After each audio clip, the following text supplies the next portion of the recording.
Hey, welcome everyone. My name's Alicia Starr.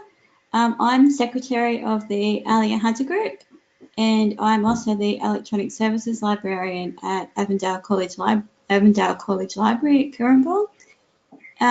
Welcome to the webinar, Writing a Conference Proposal. Our presenters, our speakers for this evening will be Edward Luca, Manager of Academic Services at the University Library of the University of Sydney.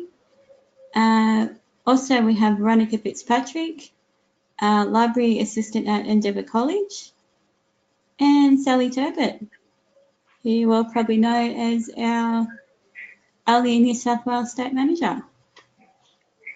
Welcome. Hey everyone. Hello. Hello. Okay, so we'll get into the questions. So the first question I have for you all, just to give a brief introduction of yourself and your work study background. If you wanted to start, Edward. Do you want to kick it off? Sure, happy to.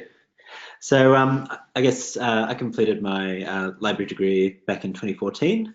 And during that time, I was working at University of Technology Sydney, which is where I was also studying. And I was working as a communications officer. So I wasn't a librarian, but I was still based in the library and sort of doing a bit of work around events management, a bit of marketing and communications, promoting library resources, services and facilities. And then I was in that job for a few years, and then I moved over to the University of Sydney, and that was when I got my first job as a librarian. So as a subject librarian supporting the Faculty of Pharmacy at the time. And then as of a few months ago, I'm now a manager at academic services. So I now look after our team of subject librarians who support medicine and health at the university. Okay, great. Thanks, Edward. Veronica? Sure. So I completed my Bachelor of Arts in History and Philosophy at the University of Notre Dame, maybe 2014, and then I did an honours degree there, focusing on medieval art history, and that's where I started doing a few conference speeches. I was going to be an academic, that's why I thought I'd try and get into presenting. I changed my mind. I finished my library diploma at Sydney TAFE last month, and now I work at Endeavour College in the city, which is a natural health college. Yeah, I just started that job last week. Awesome. Congratulations. Thank you. Great, my background, I graduated the same year as Edward, 2014, from Charles Sturt, and before that I have worn a few hats. My background is in community services and mental health, and also project admin and administration, that sort of stuff, and a little bit of dabbling in massage therapy, which, you know, why the hell not? Just yeah. And now I'm the state manager for ALIA, and I do some casual work in a health library as well, in a hospital library. Yeah, that's me. Cool. Okay, great. Thanks, Sally. We'll move on to the second question regarding what motivated your interest in presenting. Was it work-related, professional development? Okay, so I guess it was a bit of both, really. I guess what had kind of sort of sparked it for me is that I was invited back to sort of the library program that I graduated from to give a few guest lectures from time to time. And I was kind of drawing upon my experiences through my work at the library. So I would talk about sort of little projects that we did here and there, things around like redesigning the library website and stuff like that. And that slotted in quite nicely to sort of a web design subject that was being taught at the uni. And so I had these experiences and realized that I quite sort of enjoyed that presenting. But I guess what really kind of sold things for me is that students really appreciated hearing those kind of real world examples. And for them, where a lot of the sort of course content might be quite sort of theoretical, it was quite useful to see a particular case study where those sort of theories and principles would actually be applied in a real world context. And because it was work that I'd done at the university, it was stuff that they could sort of directly interact with and kind of see the sort of effects of that work. So that was all quite exciting to me. But I guess I then began to think that that work could have sort of impact beyond the institution itself, and that in fact librarians and other information professionals in other institutions could also potentially learn from some of the work that I'd done. So it was really that kind of drew me to wanting to do more sort of conference presentations and get into actually writing some journal articles as well. So I guess it was, yeah, to sort of provide kind of inspiration for others, but also to sort of be able to give back to kind of the academic community that had sort of made my sort of studies so sort of enriching and exciting. Okay, thanks, Edward. How about you, Veronica? Well, part of, I'm not sure if anyone that's listening has done an honours degree. Part of it was actually doing presentations of your research. So I kind of had to do it, and that's how I got into it. I had to do it, so I had to present my my thesis abstract, I guess, to other academics at the uni, and so that was like sort of my first conference. It wasn't a real conference, but yeah, so I just sort of got into it by being forced to. And then my supervisor encouraged me to apply for one at that was being held in medieval art history at the University of Adelaide. And so I just thought I'd just challenge myself, and I did that. I submitted a proposal for that and got to speak at that one. And then I did another one at that the University of Notre Dame was holding. Actually, I might just say what I did. So my first real conference speech was at the Religious Materiality and Emotion Conference at the University of Adelaide, and my conference paper was Faciality, Materiality, Reliquaries of the 12th to 14th centuries. And then my other conference that I spoke at was in 2016, and it was the Mary at the beginning of the third millennium in the University of Notre Dame, and mine was the Madonna della Misericordia, which was an art piece, an image for the 14th, 15th, and 21st centuries. So yeah, that's my proposal history. Yeah. Wow, how much practice did you have to do to get all those words right? Hey, Paige, welcome. Hey, Hi. sorry I'm late. No worries. Good to see you. We're just, I'll hand over to Alicia. Okay, so did you want to, thank you, Veronica, for your response. Yeah, wow. Did you want to go next, Sally? Sure. I presented, I wanted to present, that was the question, wasn't it? Why did you, Yeah. Yeah, it was. What motivated your Yes. interest in presenting? Because I like talking, and I think when I went to NLS 6, which was the New Librarian Symposium in Brisbane several years ago, I was really inspired and motivated by the people that I heard speak to actually just have a go myself. And NLS 7 was the first library conference that I spoke at. And I suppose I really picked the NLS format because it's very supportive and a little less formal as compared to other library conferences. So I think it's a good option for first-time speakers because there's a lot of there's many people on the program who are speaking for the first time. So you're in good company, and it's a really supportive environment. Okay, great. Thanks, Sally. I'll just introduce Paige before I move on to the next question. Welcome, Paige. Thank you. Paige is a librarian in the Special Collections at the University of Newcastle. And we'll move on to the third question now, which is, how did you start? Where did you hear about presenting opportunities? What resources did you use to get started? Edward, did you want to start? Yeah, sure. So I guess I was very, very fortunate in that I sort of had an academic mentor. So Viva Narayan, who is the coordinator of the library program at UTS, had quite a bit to do with her, and she was really sort of the person that was pushing me to think about publishing my research, think about going to these and sort of getting my work out there. And so that was really essential, because when you're starting out, it's kind of a tricky sort of world to navigate. You don't really know. The question that I've sort of often had was sort of how theoretical things had to be in a conference setting. How much are you speaking about sort of your own sort of practice, what you actually did, and how much are you sort of connecting that to the literature?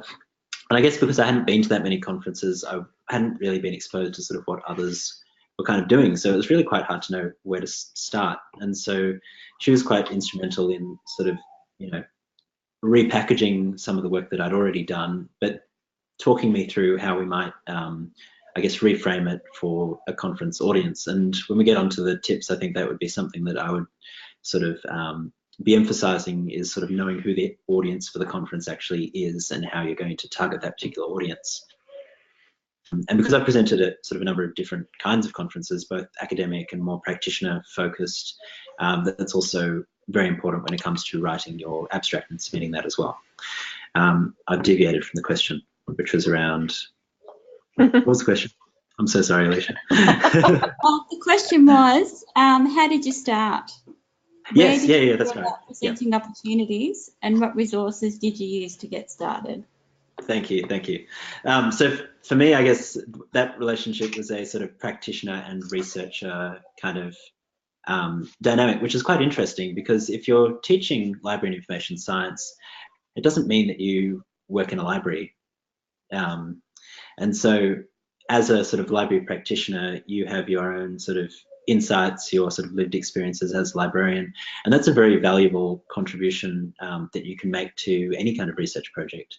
So being able to draw on sort of your own experiences, the work that you've done, and then having the support of an academic collaborator or mentor to kind of frame it for you or sort of help you package it, I found that to be very, very useful.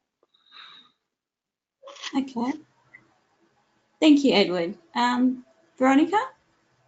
Yeah, so as I mentioned before, I started because my honours supervisor encouraged me to apply for these conferences as a way of personal development, I guess. And I took it on board because I thought, oh, it was a good challenge, and it's a bit overwhelming and scary. It's not. That's just how I felt. And I guess still it is a bit scary and a bit overwhelming. And am I good enough? Those sort of general feelings that people get. So how I started? Well, I read what they want, what they're looking for the conference. I really broke down what their recommendations were, what they wanted to hear, what the whole conference theme was about. And I took it from there in a way that I could have shaped my research around what they need. So usually conferences have a theme. So for example, the conference that I presented at was about religious materiality and emotion. So I thought, how am I going to mold my research around that theme? And that's what I did. I think, yeah, this is straying a bit into the tips part, but yeah, just really focus and work out what they want. And then in that way, you'll be able to find out a way to start. And then from there, I just did all the general academic things like journal articles, reading, coming up with my own ideas, writing a whole like paper that I could present. And yeah, that's how I started. Okay, great. Thanks, Veronica. Sally? I looked at previous conference programs from the conferences from previous years to see what had already been presented, and then obviously look at the theme quite a lot, and then do a bit of a market scan to see what else is being talked about in the field on that particular topic, and then also chat to other people and sort of workshop it with friends and colleagues to see how how to sort of shape the concept or what it is that I want to talk about. And then also, as same as Edward, look at and we are straying into tips and tricks here. Look at the the audience that you're actually speaking to, and those sorts of things. And it's sometimes it might be that sometimes I think you might want to try and squish your topic or your concept to sort of fit the conference theme, and sometimes that doesn't work. You can stretch it pretty far, but you often then, I think it's good to be realistic and think, actually, as much as I really want to submit for this particular, symposium or whatever, actually, I don't have anything that's going to fit. And I think if you do undertake research, or, you have worked on a big project for your work or through your study or something like that, that often makes it a lot easier to find something to speak about, because it's very fresh and you've actually experienced it, so you can actually build on it more and make it more of a substantial presentation, rather than just picking a random idea. It might be nice to talk about that thing and seeing how much you can make of it. Okay, great. Thanks, Sally. Paige, seeing as we've kind of gotten into a few of the questions before you arrived, I thought we might go back and go over a couple of the first questions and get your responses. Sure, if that's what you want to do. Okay, so our first question was if you could just briefly introduce yourself and your work study background. Well, I am Paige Wright. I'm a librarian of special collections at the University of Newcastle's Cultural Collections, and I focus on community engagement. I manage volunteers. I do digitization projects, and I work with our Cultural Collections repository, which is called Living Histories at UON. I have a master's in information studies from CSU, and my background, actually, I have a bachelor's in fine arts. So a bit different. Okay, thanks, Paige. Next, what motivated your interest in presenting? Was it work-related, professional development? Well, I found that I had to present a lot at work. We have students groups coming in, and there were times I had to step in for my supervisor. When she was sick, she was supposed to be presenting, and I had to step in for her. So I was doing a lot in my everyday job, and I found that conference presenting is a good way of building those everyday presenting skills, especially when you have to get something on the spot.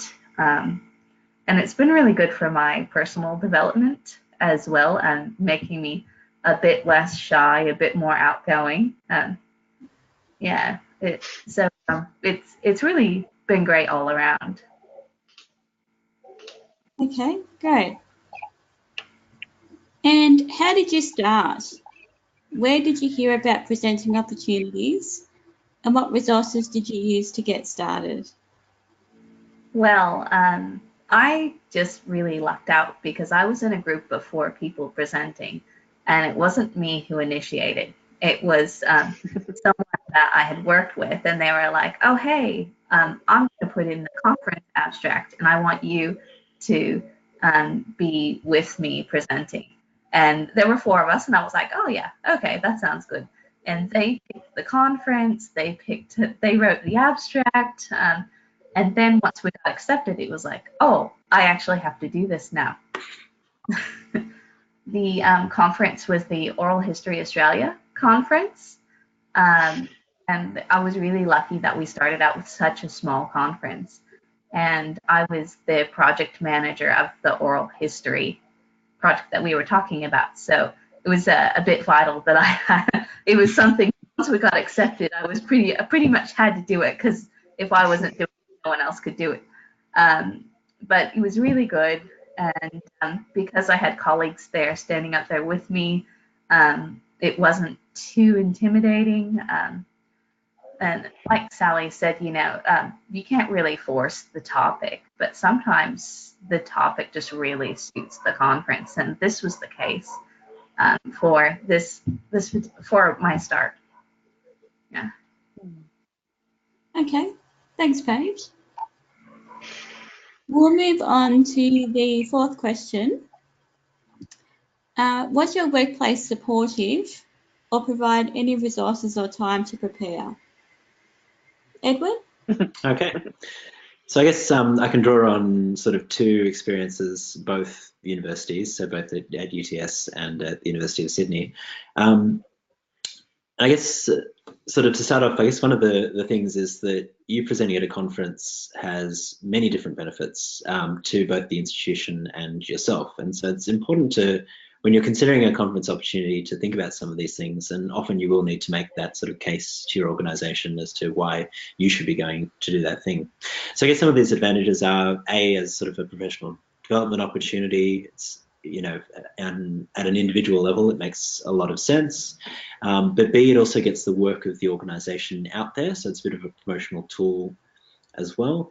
And then I guess C is that you can take other insights from the conference, I should say, and bring them back into the organisation. So I think the first thing is that you can make a case to your organisation, and there are many good reasons for why you should be presenting at their conference and that they should support you. In terms of support, often I've found that the organisation can be quite good at providing sort of financial support in terms of your ability to attend the conference. But the thing that gets a bit sort of woolly is around sort of time commitments. And I think that often organisations don't understand how much time actually goes into preparing one of these presentations. And, it's not just having done the work or finished off the project, but it's the sort of months of sort of crafting this thing, whether it's writing the paper or even doing the presentation, writing a script, having the time to rehearse it, preparing the slides, running it by all the people that it needs to be run by. That's actually the most sort of time and money sort of cost, I think, for the organisation. So while in my experience, I have had organisations that are on the face of it very supportive, you do need to sort of be prepared to put in a bit of time yourself, and that might be on weekends, that might be evenings.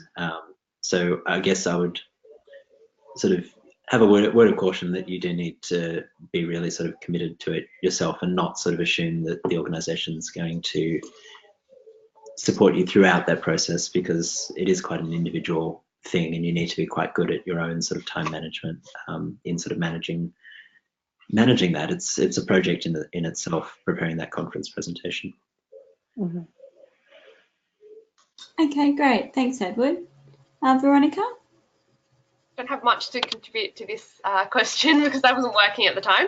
But as Edward said, time management is crucial, especially even if you're not working. I mean, it's easy to get distracted on these things. And I kind of looked at, when I was writing these conference proposals, like mini theses. So in that sense, like, you have to devote so much time to it, so much time to research, to crafting the piece, writing the slides, figuring out how you're going to get there. But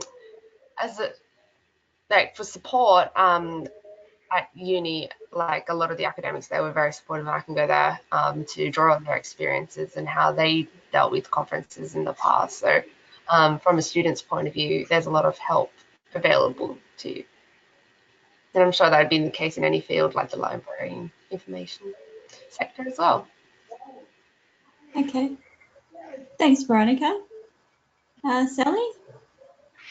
I think the support thing is a little dependent on your workplace and what the culture's like in terms of professional development and it being paid for, or whether you self-fund. I think there's probably a mixture out in the library world of a combination of people who always self-fund themselves if they're going to present, and then other ones who always have their employers going to pay for them and support them in that endeavour. So that's a bit tricky. I've been, when I presented at NLS 7, I was supported by my workplace, and because they had quite a strong culture of presenting and professional development. So that's always good, but that's obviously not that's not every situation. So I think the same as what everyone else has said, you've got to be prepared that at some point you're going to spend weekends on it, and you're going to spend weeknights on it, and you're probably going to think about it way too much, and you're going to worry about it way too much, and that it is going to take up a portion of your personal time as well as possibly your work time if you're able to work on it at work. But if not, that's part of wanting to do it, which I suppose if you really want to do it, you're going to find the time and you're going to make it happen. So yeah. In some ways, the cognitive load is kind of the biggest thing, because it's absolutely actually writing the thing. You need to sit down and write, yes, but like the weekend spent sort of thinking about it, in the shower thinking about it, on the bus thinking about it. yes, and then trying not to get really cranky and delete all the slides and start again. Or just go, I'm just going to rewrite the whole thing and just, or try to manage that sort of. But it's 2 days before the thing. Yeah. Yes, in 2 days, but I'm going to start all over again. I'm going to have one slide with a picture of a potato on it, and it'll be fine. Yeah, no, that doesn't work. Not recommended. All right, Paige. Yeah, my workplace is very supportive, and I think part of that is because we don't have a lot of people presenting at conferences. So when I'm doing it, they're like, oh yeah, it's someone representing us. And they're really excited just to have someone out there doing that.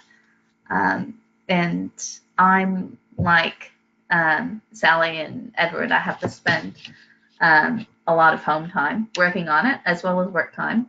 And that's simply because I cannot get everything I need to get done at work done and work on the conference paper. Like, I've never had people at work say, oh, you're putting in too much work in that conference paper. That never happens. I always have people at work going, well, how's that conference paper going? And I'm like, well, actually, I just need to upload one more thing, and then I'm going to be working on it. So it's quite the opposite. At work, I'm actually doing work, and people are asking me, well, when are you going to work on your conference paper? I do have to put in quite a bit of time at home in that. There's other support though. And especially when I was just starting out, my boss actually offered for me to present my paper to my colleagues at work as part of like a professional development thing. And I found that really helpful, and they gave me really good feedback on, what I could change about it, how I could be a better presenter. But they were mainly just really positive and supportive, and built my confidence as a presenter up. So I was really lucky that I had that support where my boss was like, yes, you're doing this, and I want you to do it in front of everybody at work first to get practice. And I feel like practice is so important. And you guys were saying, you just have to spend a lot of time refining it, and that was part of the process for me, was doing it at work in front of everybody. Yeah, that's a great idea to ask your boss, even if you are getting ready to present somewhere, that if you could present at the staff meeting or something like that as like a dry run. You're right, because people are going to notice things that because your head is spend so much time on it that you begin to not. It's almost like when you're editing your own work, someone else needs to do it for you, because you there's stuff that you miss. So that's a great idea. I like that. Yeah. Great, thanks, Paige. So we'll move on to the 5th question, which is, did you encounter any obstacles to presenting, and how did you overcome them? Whoa. Obstacles. We've kind of been speaking to one of the main issues, which is this thing around time. To me, that's always been sort of the main obstacle.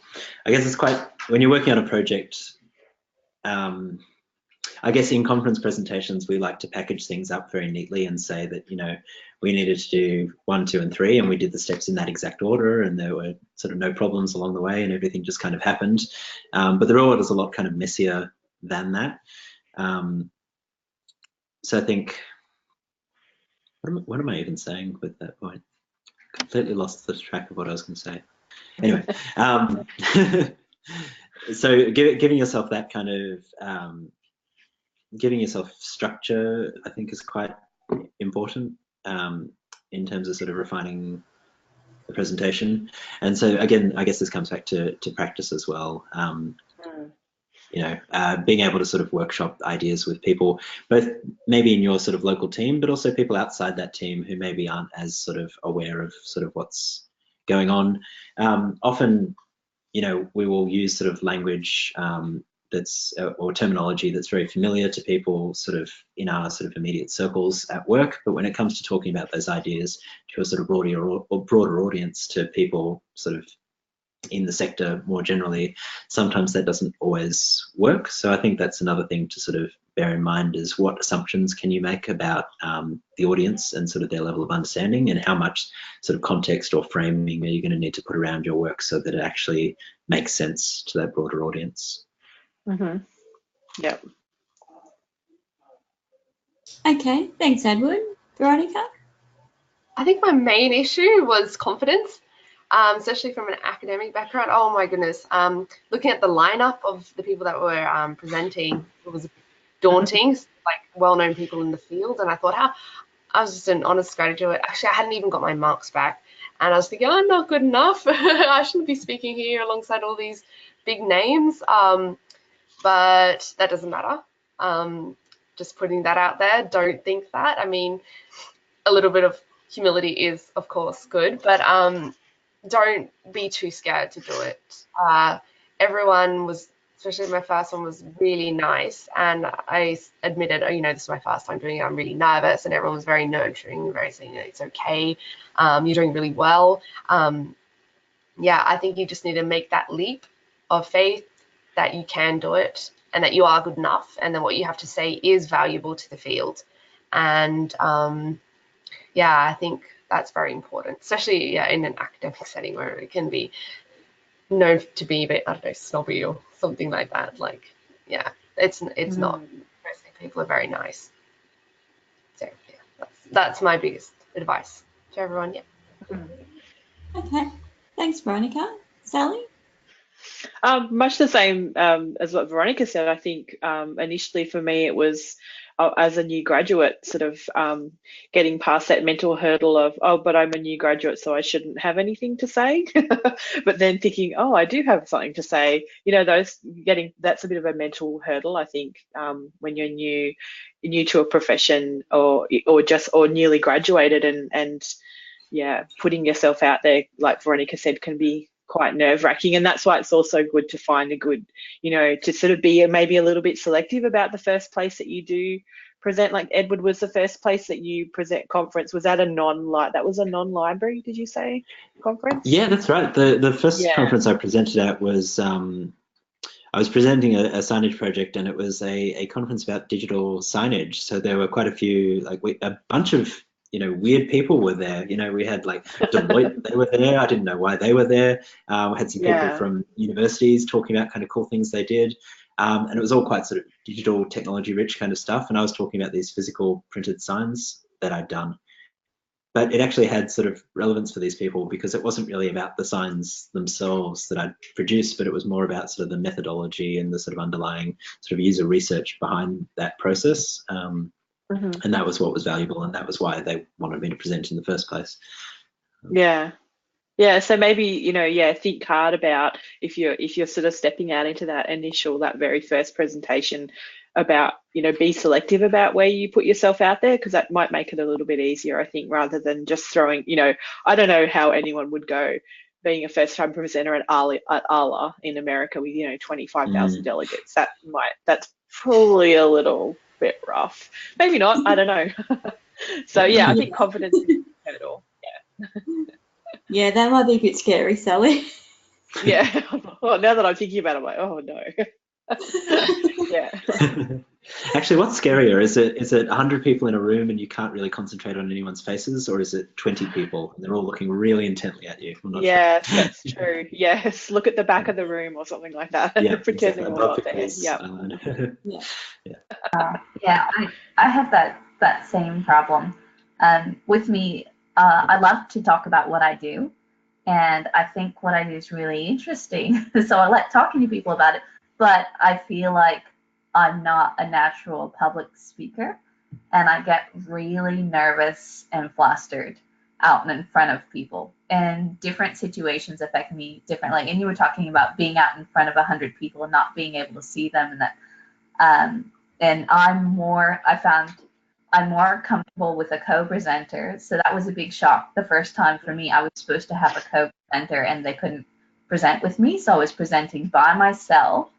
And my most difficult presentation was Vala. And I was presenting in the main plenary room. And so I was alone on stage by myself. The lights were shining in my eyes. It was stadium seating, and I couldn't really see who was out there. And they had big screens behind me with a close-up of my face. And that was probably about the most nerve-wracking place that I presented at. I just presented at APLIC last week, and the same thing happened to me again. I was in the big room again, and I was like, how come they keep putting me in the big room? Why don't they just put me in, because I go and see other presentations before I have mine, and I'm like, ooh, this is a nice small room. I would like this. I could see everybody. I could make eye contact like I'm not up on a stage really high up. But every time I speak, I get more comfortable with it. So at APLIC, I was more comfortable because I had that Vala experience. So that's how I combat it. I just keep doing it, and I just over it. Yeah. Yeah, that's my professional. Yeah. Sorry. Yeah. The more I practice, the better I get. Yeah. I write a script and I stick to it.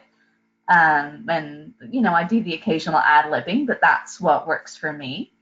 I like to stand behind the podium, and I know at some conferences there's people who are like TED Talky people, like they'll get out and they just talk and they're so charismatic and everything just flows so naturally, and they've got like a hands-free mic and they're just walking around like they're just having a conversation with you.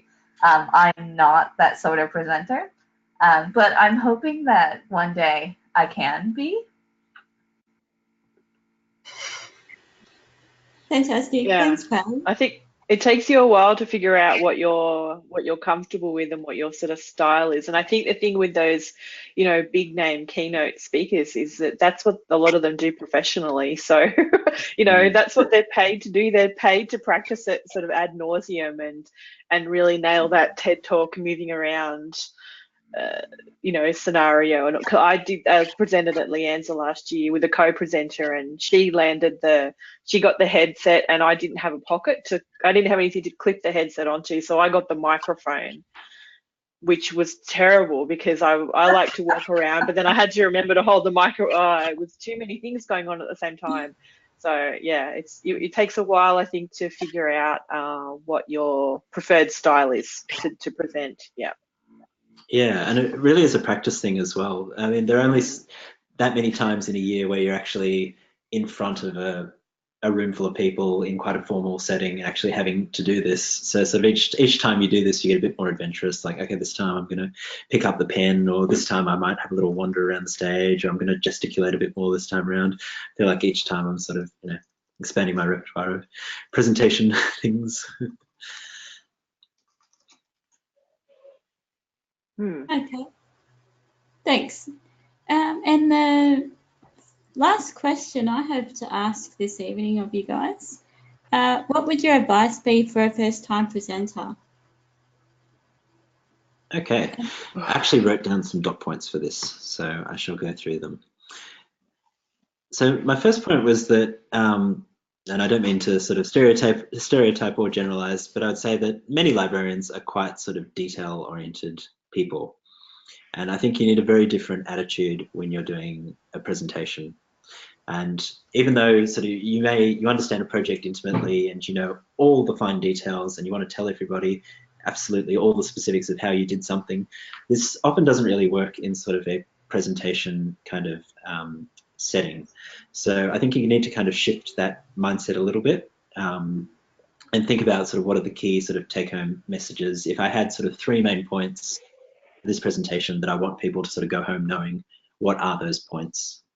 So that would be my first thing, is to fight the urge for sort of detail. My second thing is that the significance of a project or a piece of work that you've done to your organisation is not the same as its significance for the sector sort of more broadly. So that's something I think you need to think about when you're pitching an idea or you're explaining it to an audience that's outside your organisation or immediate circle, is what are the sort of elements or aspects of this work that are going to be particularly interesting for that audience. And I guess that leads into my final point, which is really being clear in your mind what is kind of the novel or interesting thing about your presentation, and what's the story or the narrative that underpins that. How do you actually convey that to somebody? And so I think this is about taking I guess those sort of key learnings, and they may not be the same thing that the organisation is interested in. So I briefly mentioned this signage work that I've done, and when I present that work, it's never about the signs and sort of the finished product and how wonderful they were and how everyone in the library loves them. It's about the fact that user research underpinned that process, the fact that I did a bunch of prototyping and different testing, that I went out and I talked to users, and it was much more about the methodology rather than about the end result. And so for me, that's kind of the takeaway message from that piece of work. And so when I'm preparing a presentation or I want to speak about it, that's sort of what I'm trying to keep sort of front of mind, is that that's the story that I'm telling, is that it was this process that led to this good outcome. So think about what is the novel or interesting thing about your work, and think about how you tell that in a story that makes sense to people that are hearing it for the first time. Okay, great. Veronica? As I said before, yeah, have some self-confidence. You are the expert in whatever subject you're talking about. Really believe that. Most of the people that you present won't have any idea about what you're talking to, and they really want to learn about what you have to say. So just be confident in what you have to say is good and is important to the field. Do a bit of research about how to write a conference proposal, how to write a conference paper. I just found before, when I looked at when I was writing it, it was from the University of Boston, and they have a really good PDF called Writing a Successful Conference Paper Proposal, and the points that they list are all ones that I followed when I was preparing my proposals. Things like, why your paper, explain in your proposal why your paper is important to the field. Have a point, as Edward said, and articulate it clearly. Know the literature, know what's going on in the sector, know who are the big names at the moment, what their research are, what they're saying. Yeah, and as I said previously as well, yeah, take the guidelines really seriously. Like if they say keep to a certain word limit, keep to it. Send it in the online format that they want. Yeah, really comply to those, because it shows that you're serious, shows that you can follow, instructions, I guess. Yeah, proofread through, typos happen to everyone. They're not professional. Also get a second opinion, like workshop it with other people that ask for advice, reach out to people that have presented before, see if they'll give it a bit of a read over, practice it to your cats or your children, whatever. Yeah, things like that. And what else did I write? I wrote a few points down as well. Come up with a catchy title, like set yourself apart just a bit if you can. Come up with a catchy title, something a bit different, something a bit creative. That's I spend like hours trying to come up with a title just so it stand out a little bit. Nothing silly, but usually they seem to follow the one word colon something and the something. Yeah. Always I've noticed. So with that as well, I felt like a bit of a cliche, but hey, it worked. Yeah, but I think really just be confident. Thanks.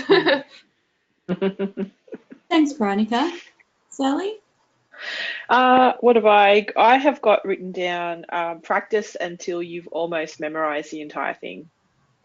Practice and say it out loud when you're getting ready to present. That's the way to make it sound like it's really natural, is to know what you're saying and go over it again and again and again. And I think exactly what Veronica and Edward said about, about workshop it with other people, get someone else to proofread it. As someone who, as one of the co-conveners of NLS 8, and I read many submissions for that, I would say, yes, absolutely follow the guidelines, because if people are sitting down and reading 70 to 80 proposals, if you have ticked all the boxes and you've followed the steps to submitting your proposal the way that you've been asked to, you will make that group of people very, very happy. And probably also they will probably also think, well, they followed the guidelines and the steps, so they're professional and they're confident and they know what they're doing. That's a good way of bumping yourself up the list a little bit. I think the thing with the titles, I like a snappy title too, Veronica, but I also always worry about when you have the way sometimes they lay out the program and it doesn't have a lot of detail, and if it's a really cute but obscure title for a presentation and you look at it in the program, you have no idea what it's about. So maybe don't go too wild or wacky, I think, sometimes, because you've got to have a bit of, when someone's reading the program and deciding what they're going to go to, you want it to grab their attention and go, oh, cultural collections, or oh, library signage, or that sort of thing. It's got to kind of grab them as well. Okay. Thanks, Sally. Paige? I don't know if this will gel with anybody else, or I don't know if everybody has this option, but I think if you can, you should team up with someone who's more experienced than you, who's done it before, who's presented at conferences before, even your supervisor, because if you're co-presenting with someone, I feel like that can be a good confidence builder, and that's how I started out. And I'm just lucky that my supervisor doesn't take advantage of that. Like, if we're doing a paper together and I do most of the work, my name goes first. But she still gives me all the benefit of her experience, which is really lovely. So I would recommend, if you do have someone to co-present with, that's a really good option, especially if they've got experience.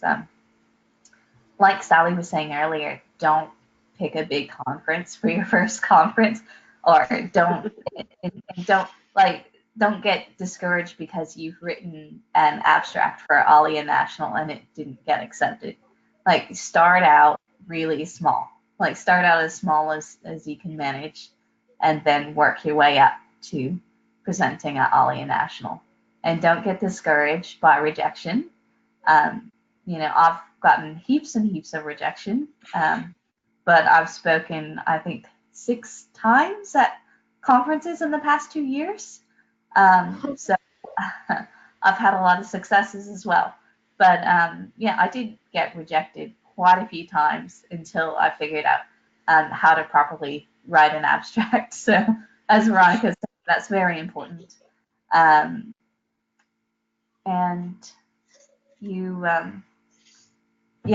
think you, like Edward was saying, you have to really find your voice, find what's unique about you.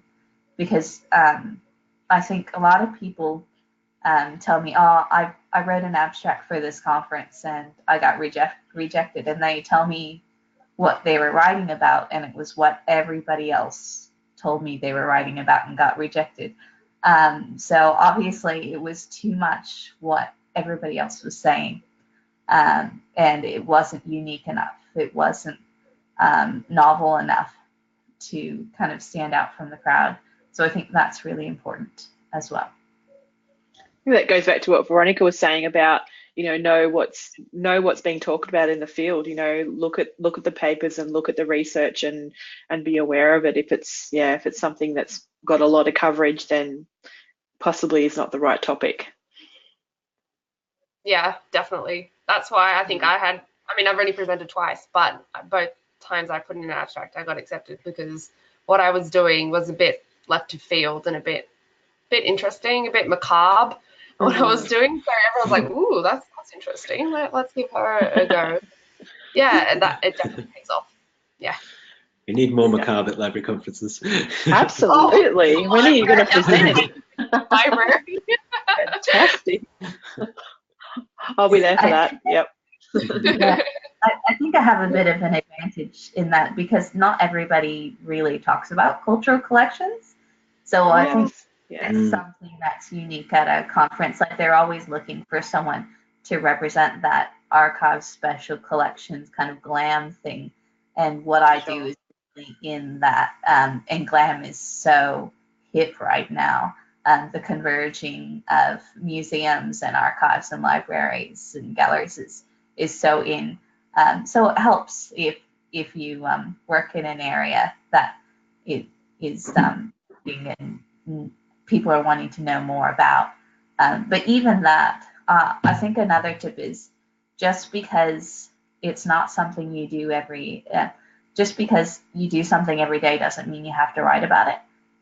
I met this woman at a conference who wanted to research a totally different topic from what she did for her work, but it was library related and she got accepted.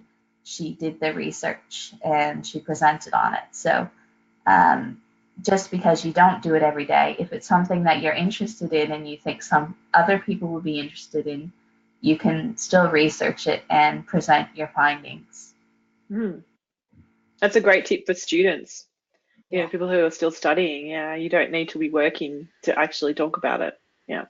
And you do so much work in a degree. You write so many papers, you do so many bits and pieces, and I feel like for some of those things, it's a shame if the only person that ever reads it is the marker. Yes, absolutely.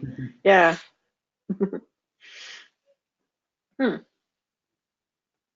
Thank you. Okay, so I'd just like to thank Edward, Veronica, and Paige and Sally for their insights during this webinar, given that you have presented at conferences before. Thanks, Alicia.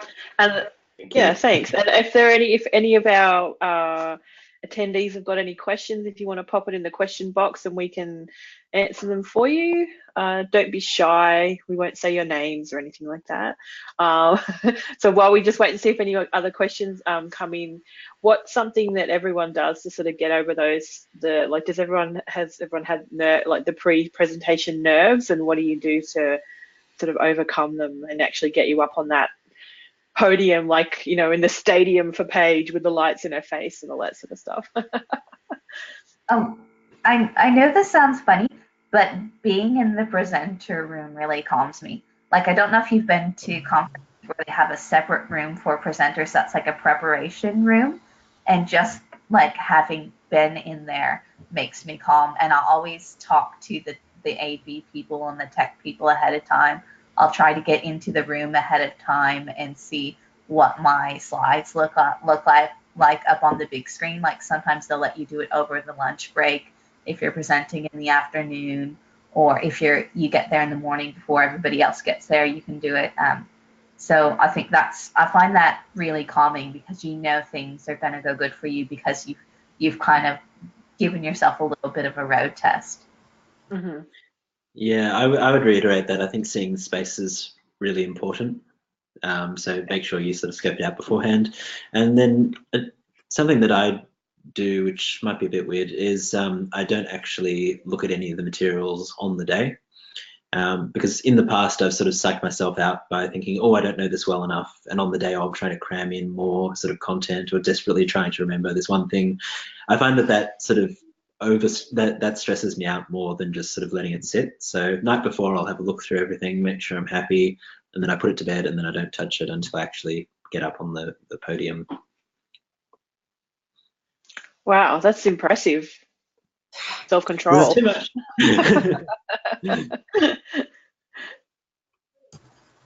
How about you, Veronica?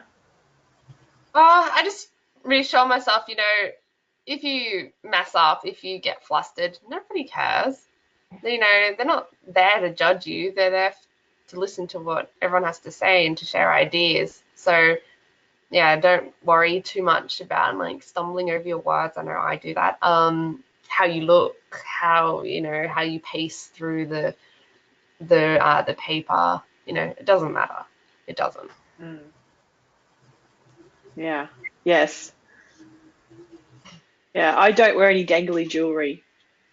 Like that the hard way because I play with it the whole time. I would as well. And I also just accept that it's okay to be nervous, and that nervous is also can be excited, like you're excited and you want to do it. So I sort of just try to roll with that sort of slightly nervous, excited feeling, and that's a bit of adrenaline, and that's not a bad thing. So it's okay to feel a little bit shaky, and it's okay to to have the wobbly hands and a wobbly voice, because it's normal. Yeah, I don't really know many people that. Yeah, one advantage of the big room is that people definitely aren't going to see your wobbly hands if they're all the way back here. Yeah, that's so true. Yes. And I think also don't be afraid to miss out on stuff at the conference just so you can relax and focus and recenter. Because I feel like at the conference you get this pressure like, oh, I need to see this and I need to see that and I need to sit through every and that. And I find if I'm speaking at a conference, before I'm speaking, like it's I'm really intense. So sometimes I might take the hour before I speak off and just try to relax, not go to any speeches or try to go to any sit in and listen to other sessions, but just try to get in the zone. Yeah, that's good advice. Can you see the question that we've got, Alicia? Yeah, I can. We have a question from Kirsty McKenzie, and she asks, when you're writing a proposal, how much of the actual presentation do you have prepared at that time? Or are you still formulating the finer details at that point? None. When I submit that abstract, that's all I've got most of the time. Yeah. I don't know, it depends on the amount of work that you're.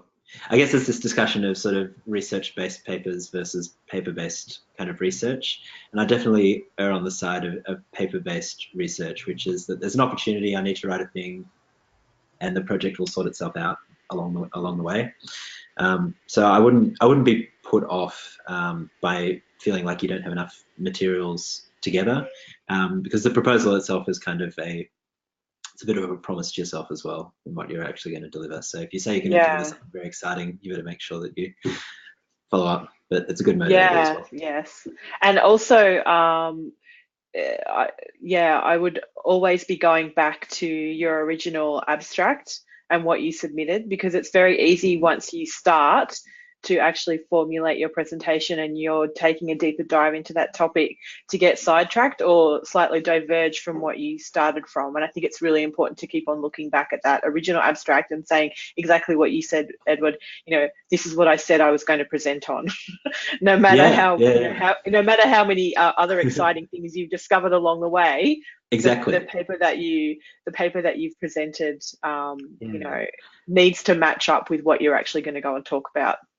And as you're getting close to the conference, also look at the program and see where you've been slotted in. What are the other talks sort of around your talk? And then think about sort of, well, has someone talked about this thing before they come to me, and can I sort of piggyback off that? I mean, you don't want to assume too much, but think about sort of the context that people might be hearing that work in.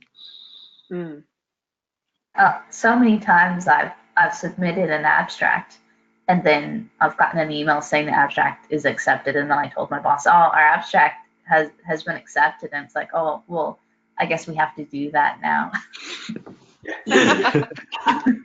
Do you like to go back now?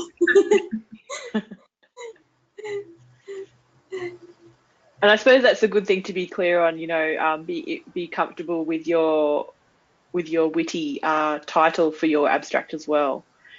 Because potentially you're going to have to work with it for at least, you know, what, 6 to 12 months. So maybe, you know, not too topical. You know, you wouldn't have been wanted to be someone who presented about, you know, MySpace, and then MySpace died with, you know, in the 12 months in between submit. You know what I mean? Like, you be careful with that sort of stuff as well. Yeah. But then again, it could be I was going to present about MySpace and it died, and this is why. Like you that's can right. Yeah. your original abstract. Yeah, for sure. Yeah. Yeah. Thanks. That was a good question. Thanks, Kirsty. Send us off. Yeah, great. Yeah. Okay, so no more questions. Anyone else got anything they want to throw in? Can't see any other questions there at the moment. Yeah.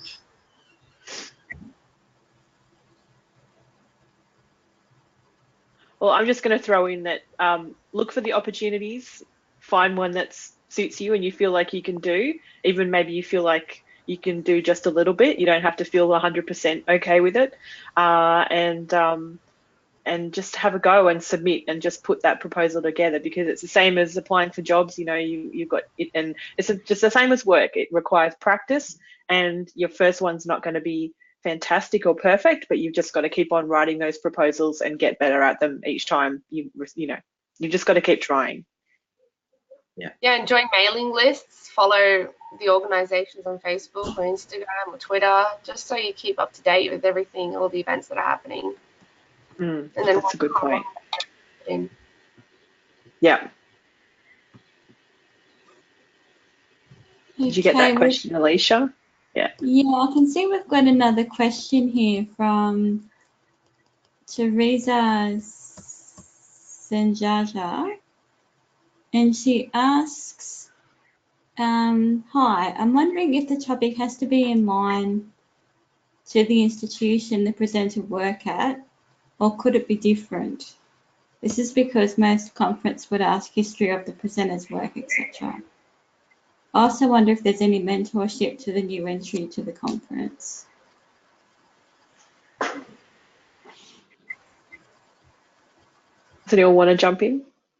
So I'd like about how you introduce yourself in the application for the proposal, like about your work history and if it's different to the conference.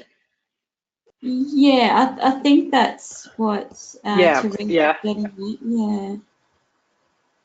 Yeah. I think plenty of people present on topics that aren't directly related to their place of work. That happens quite a lot. Might be a personal interest or something that an activity that they undertake outside of their job. You often still need approval from your workplace. But yeah, has anyone else got any experience with that? And people also change jobs. We were talking before, you know, it might be 6 to 12 months between seeing the thing and actually presenting. So I would say that's fairly common, you know, people moving around. Just make sure that you thank both organisations at the end of your talk, just as a nice practice, because both have supported you in their own ways, getting you there. That's a good point. And as of the other part of the question was if there's any mentorships. Well, that's, you know, if you've got someone, as everyone has already said, that some of us were supported by people that we worked with or by our managers to write those first proposals. So I suppose the best way is to look around in where you work to find if there's anyone that you could sort of buddy up with. But then if you don't have that opportunity at work, then that's a great chance to go to some networking events and to sort of build some relationships with people in that way. And then you may find someone who has presenting and conference experience who might be willing to work with you on that. But that's just something you have to build personally if it's not available at your work. Yeah, and sometimes the conference themselves will provide a bit of support. I remember with NLS 8, you had the option to select whether you wanted mentorship with your, in that case, I forgot about that. Thanks, Edward. That's right. I should remember, but I forgot, No. Cool. And just going back to Paige's point earlier around, finding a collaborator, someone who's been down this path before, I think is really, empowering. Definitely. Yeah. And, knowing that you're not alone in this, I think, there are others out there who have done this before, and you can, Definitely. use their experience. Yeah.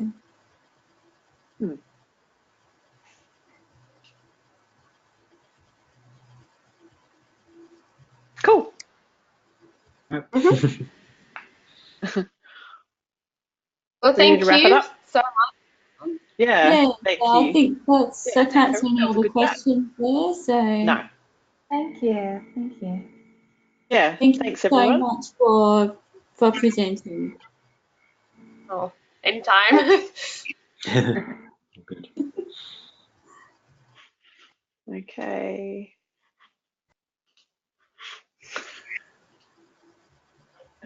Oh, I don't know how to press stop. Not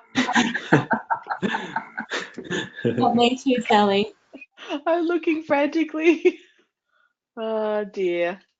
No, You- I'll find a button. Oh, there's no stop button. I'm actually blushing now. Oh no. Oh, Oh wow. oh. Oh, I found leave. But is that just you Okay. leaving? Does the thing remain open? I don't know. I think it's just me leaving. There's no stop button. Oh no. Oh wow. Help. So it's being recorded. Oh, I found it. Everybody- I found it. Got it. Okay. Thank you everyone for joining us. And maybe we'll just Thank edit you, that little bit Sally. out. Thanks. Thanks, Thank ALIA you. Hunter and Bye. grads. Love your work.